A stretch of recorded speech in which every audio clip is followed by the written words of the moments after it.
नमस्कार मित्रांनो, मी सुवर्णाच्या जगमध्ये तुमचे स्वागत करीत आहे. आज आपण बघतोय ढोकळा, खमंग ढोकळा. त्यासाठी तयार आहे साखर, बेसन, कोथिंबीर, कढीपत्ता, हिरवी मिरची आणि सगळ्यात पहिला आपण बेसन व्यवस्थित चाळणीने चाळून घेऊयात, म्हणजे यामध्ये लम्स राहत नाहीत. जेव्हा आपण याचा बॅटर बनवणार ते व्यवस्थित होतं.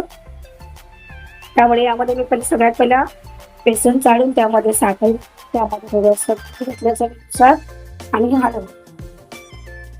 त्यानंतर मी याच्यामध्ये थोडासा लिंबाचा रस सुद्धा घालणार आहे.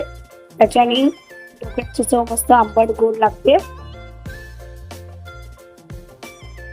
हे सगळं मिश्रण आपण पाणी घालून व्यवस्थित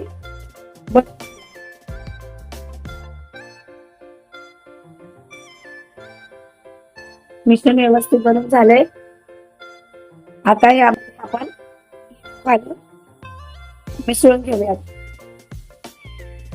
ज्या टीन मध्ये तुम्हाला ढोकळा बेक करायचा आहे, स्टीम करायचा आहे, त्याच्यामध्ये आपण पहिला तेल लावून व्यवस्थित त्याची कोटिंग करून घेऊयात. त्यामुळे ढोकळा खाली चिपकत नाही. ट्रान्सफर करते बॅटर. त्यानंतर आपण गॅसवरती स्टीम करायला ठेवू. एका टोपामध्ये मी पाणी ठेवलंय, पहिलाच गरम करायला ठेवलेलं. तर त्यामध्ये मी स्टँड ठेवलंय आणि त्याच्यावरती हा ढोकळा ठेवला आणि या दोघांना पण आपण व्यवस्थित झाकून घेऊयात, जेणेकरून वाफ गेली नाही पाहिजे. ढोकळा व्यवस्थित स्टीम झालाय. आपण चेक करूया भाजलाय की नाही. ढोकळा व्यवस्थित शिजून झालाय. चला तर याला मी काढून घेतलेला आहे. बघा मस्त दिसतोय एकदम. याचे आपण आता काप करून घेऊयात. काप तुम्हाला जसे आवडतील त्या आकाराचे तुम्ही करू शकता.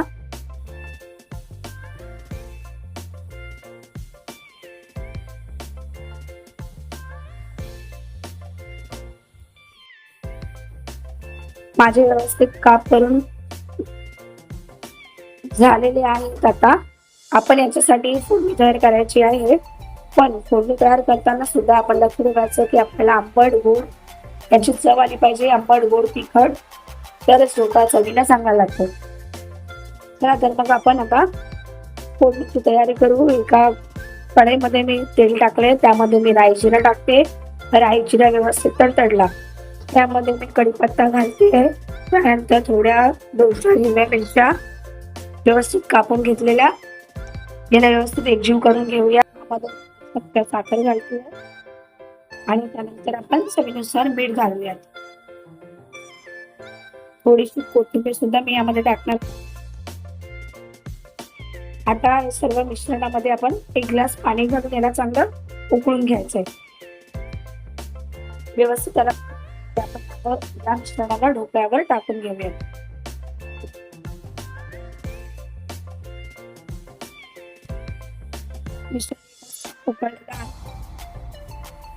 आता हे मिश्रण आपण ढोकळ्याच्या वरती पसरून घेऊयात.